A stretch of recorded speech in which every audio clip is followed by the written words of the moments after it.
Hey guys, welcome back to another conversation in the Nerd Room. This is James Sharmack again with a brand new podcast for you. So, a few weeks ago, I put out a request over my personal Facebook to some people I know, like, okay, I want to come up with a podcast, but basically in the nerd realm, what do I talk about?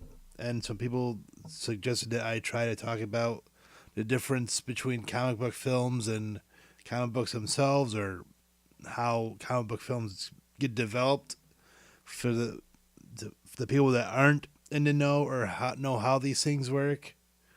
And I decided to explore how the comic book films get created, or going to say concept or whatever.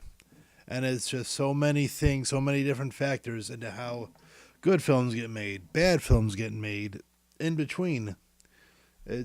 So today I'm just starting a brand new chapter. I'm starting a new series about how comic book films get made. We're going to focus on some of the bad ones for a while. So more or less, it's comes up to four general reasons as to why these films get made. A concept is good, characters are good. People want to do straight adaptations, or they want to do loose space adaptations of storylines. So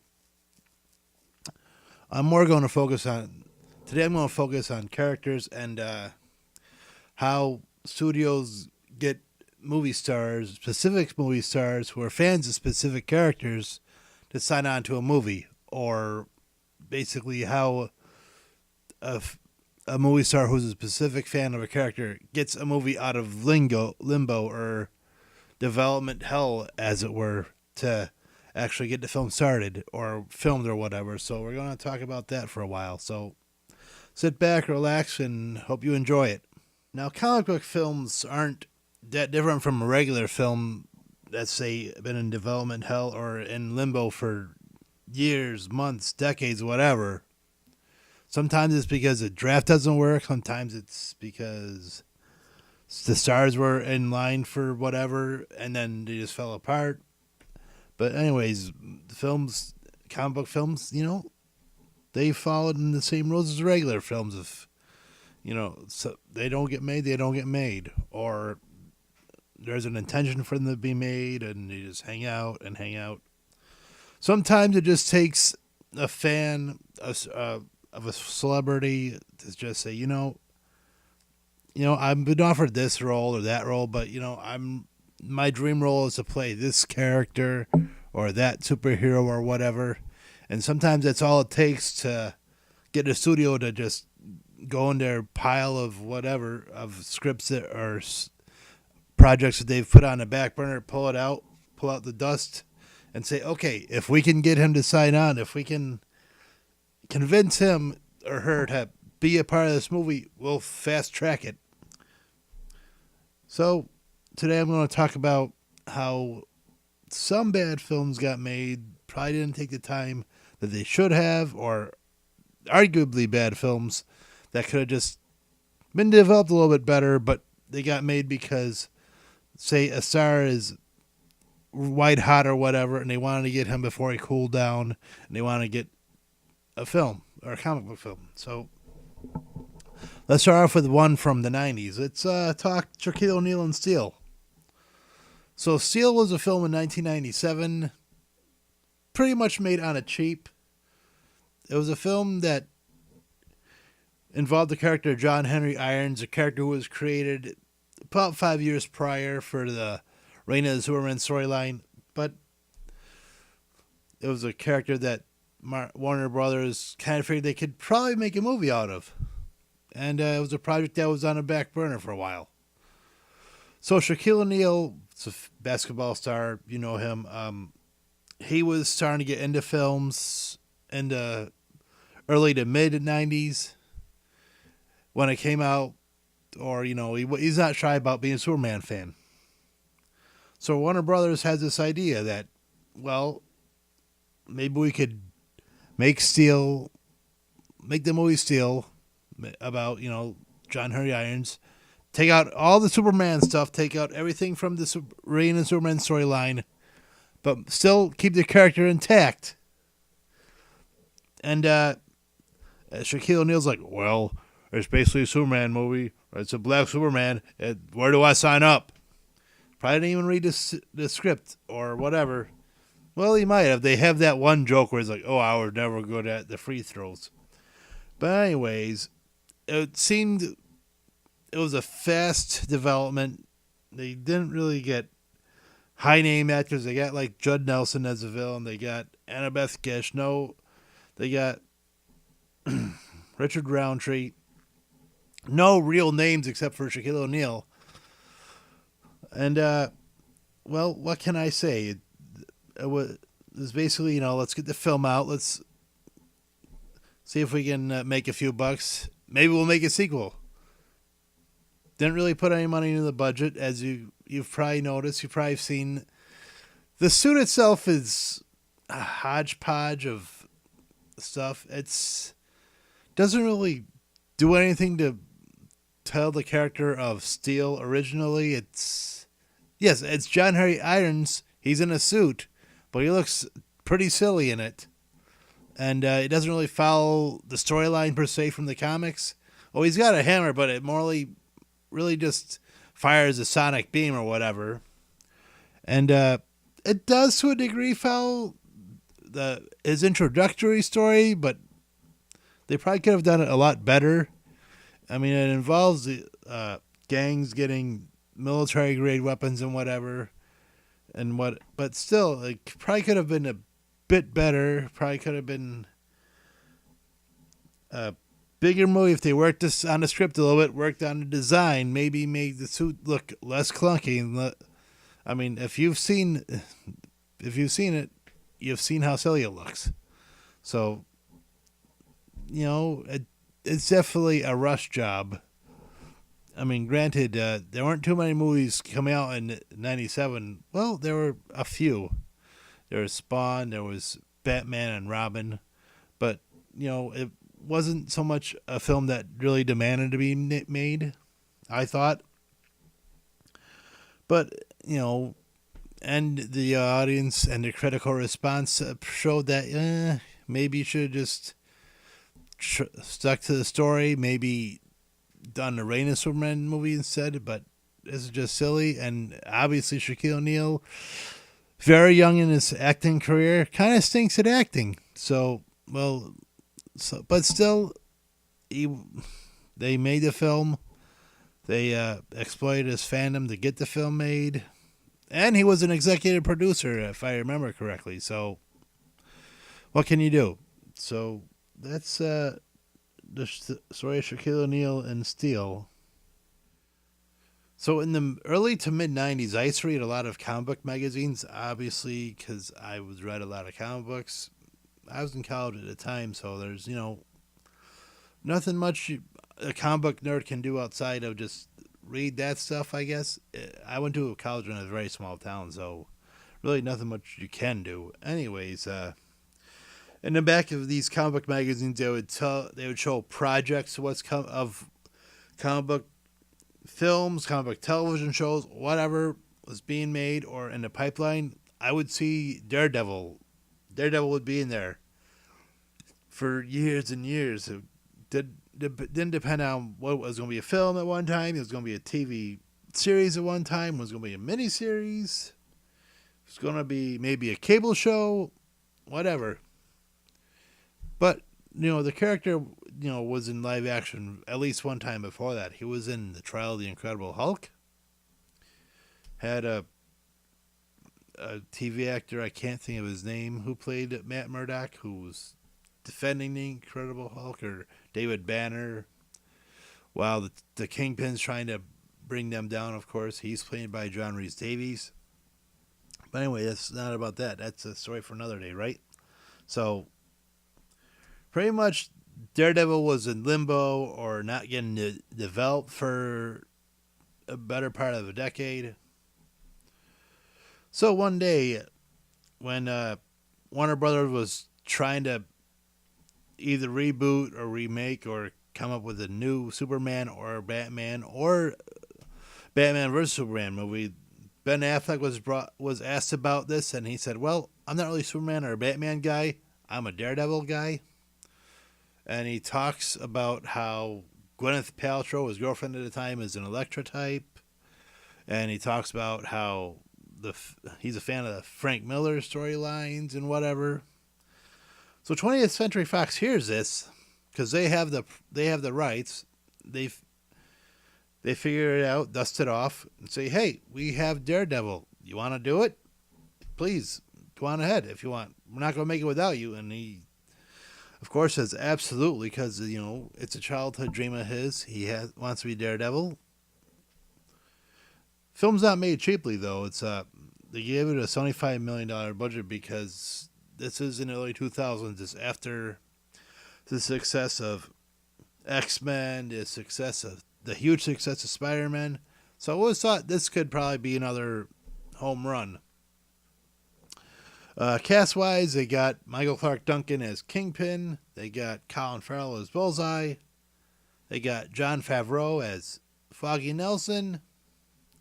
And they got Jennifer Garner as Elektra. So it seemed like it was a pretty solid cast. They just need to find a great director who could do it. And they got a fellow by the name of Mark Steven Johnson, who's a video director, kind of unproven, but it is what it is. He's brought in to direct it. He says he's a Daredevil fan. He's actually directing the quick Daredevil shot in Jay and Silent Bob Strike Back, so there you go. So they're brought in. They get the guy who does The Wire Fu. Tells you how this film's going to go because The Matrix was a huge film a few years before that, and Wire Fu, the Kung Fu using wires was basically a thing at the time, so they had to bring that in instead of just standard fighting. So that still, this film was getting made. It wasn't in limbo, and it got released in February 2003. I didn't think it was that bad of a film. I thought it was okay. But, there's parts of it where it goes a little bit off the rails. The playground fight is a bit much. Ben Affleck, for a blind guy, is just looking at everybody. So, which is, if you've seen Charlie Cox and Daredevil, there's so much of a difference.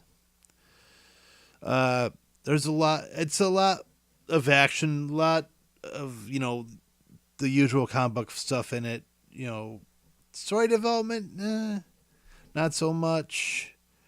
If you wanted the story, if you want a good story, if you want to see development in it, I would suggest getting a director's cut.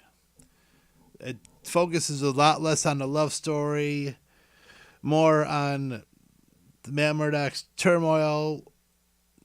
Is trying to, and there's an actual subplot that's added into it where he's trying to get Coolio, who was in the trailer originally, but then ends up not being in the theatrical PG-13 cut, but he is in the R-rated cut of the film. But probably because they thought that the trial took away from the whole comic book feel of it, because at the time comic book films weren't still taken seriously. They were still more seen as action films or a specific event type of thing, not so much for a story, but basically, we got a new comic book film. Let's get people in the seats because they want to see their characters on the screen. So who cares about the story? So at the time, Ben Affleck got some good reviews, but time hasn't been kind on this movie, I would say. But still, I would recommend the director's cut. It is a lot better than the theatrical cut by a long shot. So there was talk about a sequel, but with maybe Kevin Smith coming on to possibly write or adapt his Guardian Devil storyline, or maybe even direct it, but that never came about. Still, it did lead to Ben Affleck eventually down the line becoming Batman, I guess you would say. taking the lessons that he learned from Daredevil and using it for that film. Anyways, there you go. That's another movie star whose fandom led to a film. Let's talk about a couple more. So, with the wildly successful X-Men trilogy, 20th Century Fox had a gold mine. But Brett Ratner decided, after he directed the third one, he was going to direct the definitive X-Men film where nobody would ever want to see an X-Men film ever again after it. Well, this film was The Last Stand. And it was more along the lines that he just wanted to make a comic book film. But this is a conversation for another day. We're talking about one person in particular from X-Men Origins Wolverine. That would be Ryan Reynolds. See, Ryan, as you probably know by now, is an unabashed Deadpool fan. Always has been. Probably always going to be. He actually developed a script with David Goyer in 2003 when he was still coming up a little bit. When not so much that people didn't know his name, but they figured, he could try to get this film made because no one else was trying to get it made. After the success of X-Men or whatever, used 20th Century Fox on the rights. But 20th Century Fox kind of wanted to meet him at halfway, though. It's okay, you're a Deadpool fan. We're making a Wolverine movie. How about we put Deadpool in the Wolverine movie? It's like, oh, okay, that seems pretty cool. I'd like to be a part of it. He didn't really read the script when they said okay, but eventually he did.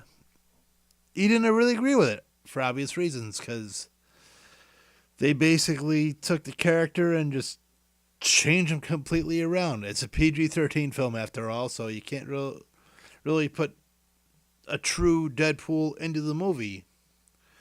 So they made him into something else entirely. Even though he was in the same program as Wolverine, the Weapon X program or whatever. Or they call him basically Weapon 11, I suppose. He's basically turns into a man with his mouth sewn shut who has everybody's powers, pretty much. Pretty much omnipotent, ridiculous, and he has adamantium swords coming out of his hands. Because that makes a lot of sense when you're trying to bend your arm and you got like swords that are probably like 3 feet long. But I digress. Still, it was basically, Ryan Reynolds wanted to play Wade Wilson in Deadpool. This is the only chance he's going to get to play him. Or so you think. Now, we'll probably talk about it being redeemed down the line, but still, that's not the only comic book character, he was a fan of and wanted to play. Obviously, a few years after that, he jumped ship to DC to play the Green Lantern, Hal Jordan, because he was also a fan of that. Now, Green Lantern had his own path of inactivity. That was a film that was being developed in the very late 90s, early 2000s. In the mid 2000s, it was brought up to be more of a comedy with Jack Black brought into it, but to be Hal Jordan. But why would you? After the failure of, say, Batman and Robin, people kind of frowned on that. So it was put into the hands of Geoff Johns, who's coming into his own as like the head of the DCEU, I guess. And the film he wanted to create a new DC universe, cinematic universe, would be Green Lantern. Mind you, this is a couple years after Marvel Studios had set up Iron Man and Iron Man 2 to start off. So they were running behind. So it seemed like a safe bet. Ryan Reynolds is going to be Green Lantern. You got Blake Lively as Carol Ferris. And you have Peter Skarsgård as Hector Hammond. Yeah, that's your villain. In the comic books, he's just this big head who's got mi- telepathic and mind reading abilities. You don't want to use, say, Mark Strong Sinestro as a villain because why? It would only make sense to have it be Sinestro as a villain. But what do I know? There was a film that DC put out for the animated universe called Green Lantern First Flight. That was exceptionally good. It plays like Training Day, where Sinestro brings in Hal Jordan, and he's like the Denzel character, and Hal Jordan is the Ethan Hawke character, as he's basically doing all this stuff, but he's still working on the side to create his own a yellow ring to do his own nefarious deeds. Why not do that?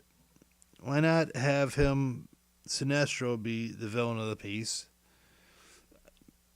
You had Parallax in it, but Parallax is like this giant cloud. Parallax is manipulative, seductive, possessive, but they make him into this cosmic being like Galactus is from the Fantastic Four sequel. But I think Parallax is a character, but it would have been cool if they could have had him like the influencer, maybe a possessor, whatever. But the film is okay. I don't. I think it could have been a lot more. Could have been a bit more epic. If you have the most powerful weapon in the universe that can, if you think about a car, you can project a car. Could have been a whole lot more, but it is what it is. It's basically turns into a joke in Deadpool where Ryan Reynolds, actually the two Deadpool movies where Ryan Reynolds is saying, "Don't put me in a green suit or animated," and then Deadpool Ryan Reynolds shoots him in the head for reading the Green Lantern script. So, yeah, Ryan Reynolds basically, because he's like, I'm a fan of this, I'm a fan of that, basically got to be. It sounded like where they weren't going to put X-Men Origins Wolverine, but they figured if they had Deadpool in it, that might bring in the kids. And Green Lantern was basically, Ryan Reynolds is a Green Lantern fan. Maybe he'll redeem himself for X-Men Wolverine. Not so much. Anyways, next one's a doozy. So I can't talk about Hollywood film actor comic book fans without talking about one Nicolas Cage. So he was born Nicholas Coppola. He's part of the Coppola family. He's a nephew of Francis Ford and cousin to Roman and Sophia. But he didn't want to use a Coppola name. So he took the last name from one of his favorite Marvel comics, Luke Cage. Presto. You have Nicolas Cage. So he's an unabashed comic book fan. He's a huge Superman fan. So around the mid-90s, there was talk about bringing Superman back to the big screen. He was cast. Kevin Smith wrote a script. You've probably seen the video and or pictures of him in fittings to see what the suit looks like. So this is around the time when he was doing Con Air, so he has like the long hair. So, but that's a story for another day. Let's talk about a film that actually got made that, he actually signed on to do because he's a fan. Well, let's talk Ghost Rider. Nicolas Cage is the guy who has the skull on his hand, on his arm, I should say, with the flaming skull as a tattoo. Now, Ghost Rider is another film that was in limbo for years and years and years and years and years and years, a decade or so. There was also talk about making that into, like, say, a TV show, but they couldn't figure out how. Couldn't really figure out how to make a movie. But Nicolas Cage is a fan, and the director Daredevil was a fan. Mark Steven Johnson. So Columbia Pictures, who had the rights to that after seeing the success of Spider-Man, figured, why don't we do that? Why don't we put some money to do Ghost Rider? Nicolas Cage is a fan. What can we do to get him and so he can play him? And maybe we'll set it in the Spider-Man universe, or we'll hint at it. So Nicolas Cage signs on, of course, because he wants to be Johnny Blaze, but he has a few suggestions.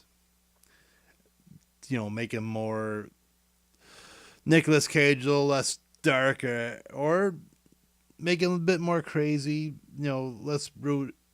He does brood, but it's more the Nicolas Cage kind of brooding. This is also a film that Mark Steven Johnson took the script, did a rewrite on, made it more action adventure, bring in Eva Mendes as a love interest, bring in Peter Fonda as Mephisto, bring in Wes Bentley as Blackheart, but they don't go around make them look like the comic book counterparts. You bring in Sam Elliott as the caretaker for a graveyard. If you find out about his character later on. But it's more about a film about, or his performance is about bringing his own foibles, saying, well, he's a man with his skull on fire, so he's not exactly dealing with a full deck. Well, sure, but still, you want to make him kind of believable and not, kind of a man who's completely insane, more or less. But Nicolas Cage, he gets what he wants. He had an Oscar, so they figure he knows what he's doing. So they make him, Johnny Blaze, a bit unhinged. And if you think he's unhinged in this one, you should see the sequel where it's completely crazy, made by the directors of the Crank movie. So obviously it's nuts. But what can you do with a PG-13 movie? He's a Ghost Rider is supposed to be a spirit of vengeance. He's one of the darker characters in the comic book universe in Marvel. So you can't really do much with a PG-13/R rating. So, it's more implications, suggestions, more, breakaways before he actually does so. He does do one or two people with his powers, but not too many where it's going to lead to an R rating. But it is, it's part of his performance that kind of brings the movie down, I think. But I digress. It did get the movie made. So, those are a few examples of how a movie gets made, or characters get into movies because movie stars are fans. Thank you guys so much for listening. I hope you enjoyed this episode. If you do, hit that like button. If you haven't done so, please subscribe. If you haven't listen to the first one, please listen to the first podcast.